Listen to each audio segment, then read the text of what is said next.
Remember that very little is needed to make a happy life. There's nothing more insufferable than people who boast about their own humility. It is the mind that creates our wealth, and this goes with us into exile.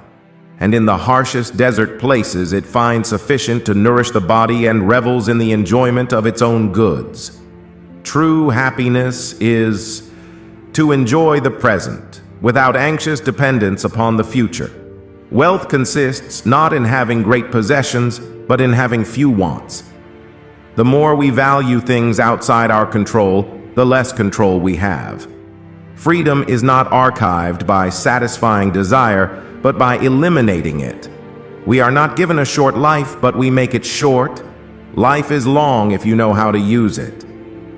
Do not indulge in dreams of having what you have not, but reckon up the chief of the blessings you do possess, and then thankfully remember how you would crave for them if they were not yours. The happiness of your life depends upon the quality of your thoughts. Therefore, guard accordingly and take care that you entertain no notions unsuitable to virtue and reasonable nature. Asked, "Who is the rich man?" Epictetus replied, "He who is content."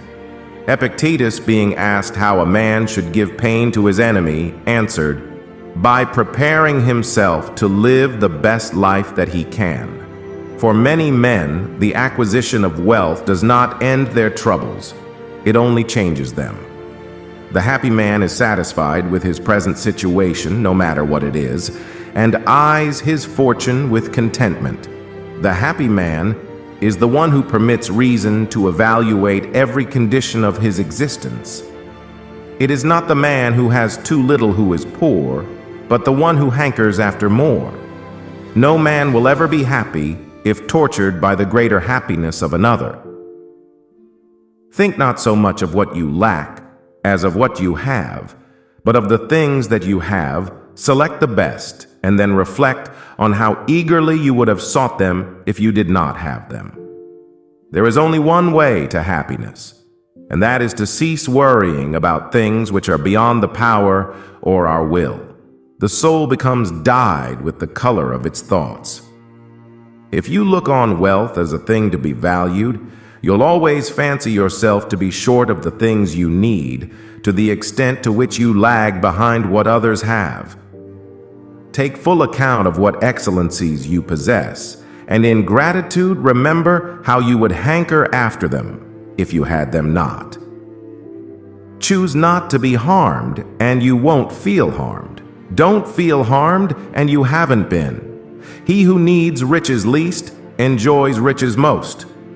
Consider that everything is opinion, and opinion is in thy power.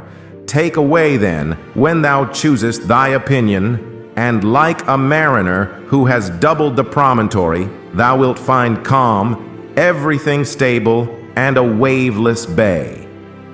He is so rich, he has no room to shit.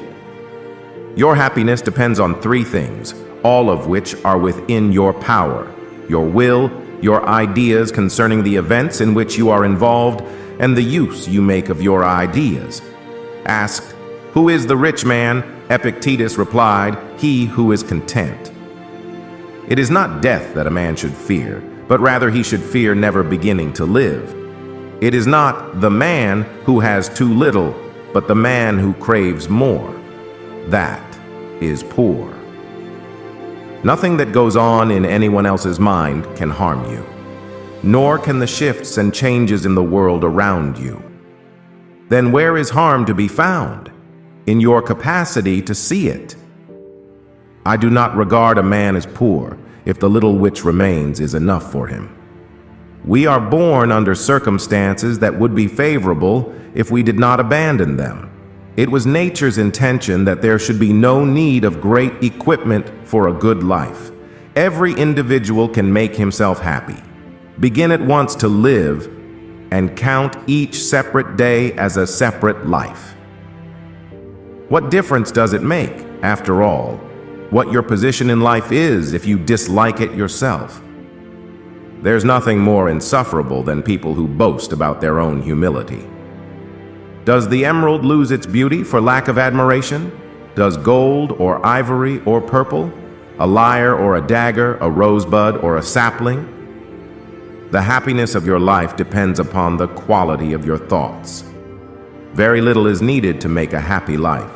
It is all within yourself, in your way of thinking. Think not so much of what you lack as of what you have. But of the things that you have, select the best, and then reflect on how eagerly you would have sought them if you did not have them. The happiness of your life depends upon the quality of your thoughts. Therefore, guard accordingly. For we must indeed have someone according to whom we may regulate our characters. You can never straighten that which is crooked unless you use a ruler. The soul becomes dyed with the color of its thoughts. Take full account of what excellencies you possess, and in gratitude remember how you would hanker after them if you had them not. You have power over your mind, not outside events. Realize this, and you will find strength. When you arise in the morning, think of what a precious privilege it is to be alive, to breathe, to think, to enjoy, to love. The man who spends all his time on his own needs, who organizes every day as though it were his last, neither longs for nor fears the next day. But life is very short and anxious for those who forget the past, neglect the present, and fear the future. If you suffer distress because of some external cause, it is not the thing itself that troubles you, but your judgment about it, and it is within your power to cancel that judgment at any moment.